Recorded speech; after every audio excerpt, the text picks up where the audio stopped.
Goods auto ബൈക്കിൽ തട്ടിയെന്നാരോപിച്ച് യുവാവിന് നേരെ ആൾക്കൂട്ട മർദ്ദനം. കോഴിക്കോട് തിരുവള്ളൂരിലാണ് ഗുഡ്സ് ഓട്ടോ ഡ്രൈവർക്കെതിരെ ആൾക്കൂട്ട മർദ്ദനം ഉണ്ടായിരിക്കുന്നത്. സംഭവത്തിൽ യുവാവിന്റെ ബന്ധുക്കൾ വടകര പോലീസിൽ പരാതി നൽകി. ആദ്യം ദൃശ്യങ്ങൾ, അതിനുശേഷം വിവരങ്ങൾ.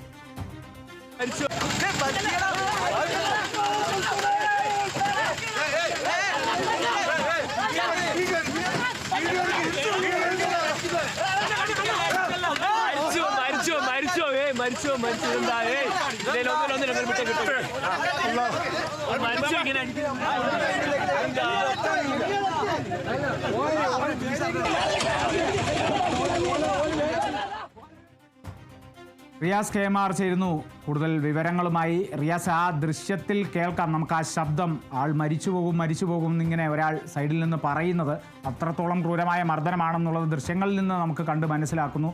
എന്തായിരുന്നു ആ സംഭവം? ആൾക്കൂട്ട മർദ്ദനങ്ങളുടെ ഒരു പറുദീസയായി കേരളം മാറുന്നു എന്ന് സംശയിക്കേണ്ടുന്ന തരത്തിലേക്കാണ് ഇത്തരത്തിലൊരു ആക്രമണം ഉണ്ടായിരിക്കുന്നത്. നമ്മൾ കഴിഞ്ഞ ദിവസം കണ്ടതാണ് കേരളത്തിന്റെ മറ്റൊരിടത്ത് ഇത്തരത്തിൽ ആൾക്കൂട്ട കൊലപാതകമൊക്കെ നടക്കുന്നത്. അതിന് പിന്നാലെയാണ് ഇപ്പോൾ കോഴിക്കോട് തിരുവള്ളൂരിൽ യുവാവിന് നേരെ ആൾക്കൂട്ട മർദ്ദനം ഉണ്ടായിരിക്കുന്നത്.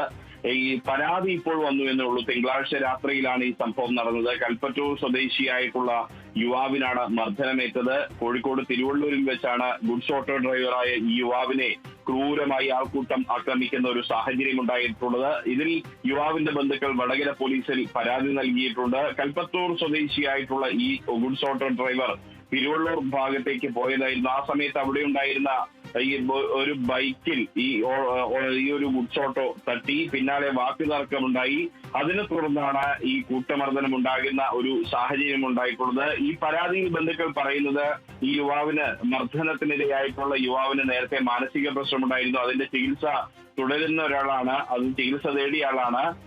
അങ്ങനെയുള്ള ഒരാളെയാണ് ആൾക്കൂട്ടം വളഞ്ഞു വെച്ച് മർദ്ദിച്ചത്. ഇങ്ങനെയുള്ള ഒരു ആൾക്കൂട്ട മർദ്ദനത്തിന് ഇരയായതോടുകൂടി യുവാവ് വീണ്ടും മാനസിക പ്രശ്നത്തിൽ അകപ്പെട്ടിരിക്കുകയാണ്. വീണ്ടും അദ്ദേഹത്തെ ചികിത്സിക്കേണ്ടുന്ന ഒരു സാഹചര്യമാണ് ഉണ്ടായിരിക്കുന്നത്.